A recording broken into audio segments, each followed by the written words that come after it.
This house weren't actually built here. This house was rolled here. Back in the day, there was a timber company here, Hilton and Dodge.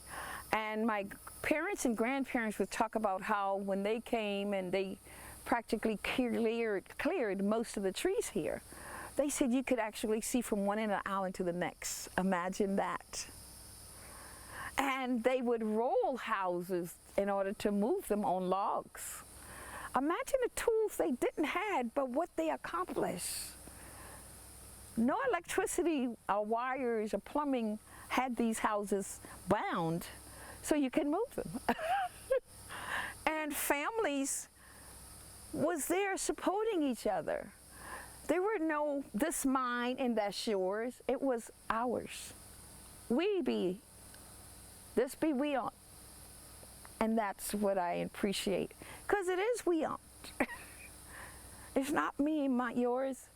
Because as you go through life, and once you're gone, guess what? It becomes somebody else's. It was we. And those stories, I remember, I lost my first child, son, at 6 years old in '82 to a DUI on Hilton Head.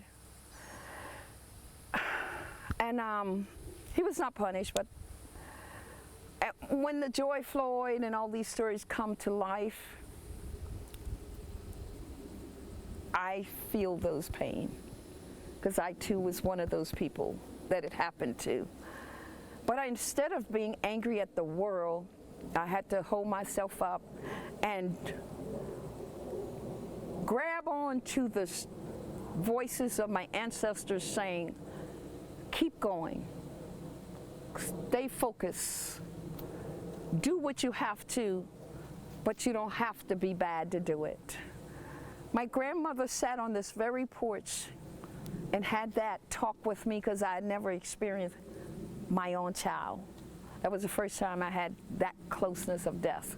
Yes, I lost granddaughters and different people, but when it comes to your own child, it's totally different. So she sat and she explained that in life, we all have a time, and she said, God just wanted in his angel, and this is what happens, and you too gonna hurt, but you're gonna get through this, and it's gonna help make you stronger. So I decided that instead of being angry at the world due to the fact that this gentleman did not pay for what he did, and he should have, I decided, you know what, I have a mission, and I'm gonna do everything I can to share the love. My grandmother had a very nice yard. I want to see this house come back to life, and folks can stay in it and feel the spirit in it as well. Because believe me, these houses do talk to you in a sense of, you got to listen now, you just can't ignore it. It's just like, oh, okay, I hear something. Well, it's not just something, it's someone. What you doing here?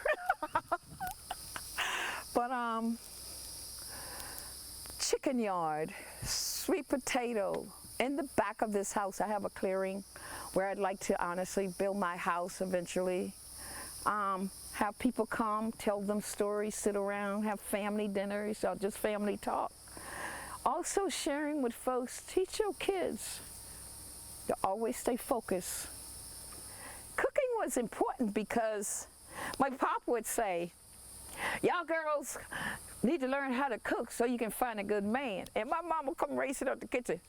Y'all girls need to learn how to cook so you don't starve. When I left home, I saw there was different in taste of their food, and it drove me to say, hey, I like what I grew up with. Respect was definitely very important.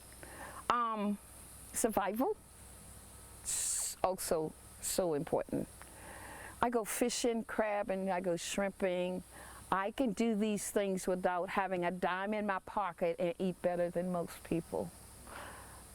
And that was something that I feel so proud of, but also know that I have a mission that I'm going to continue until I can't anymore. I'm just going to do what I can until I can't. And that is to pass on. That's why I write my books, telling the stories. I share the love of the food, to share the love of loving people. Because everything don't work for everybody.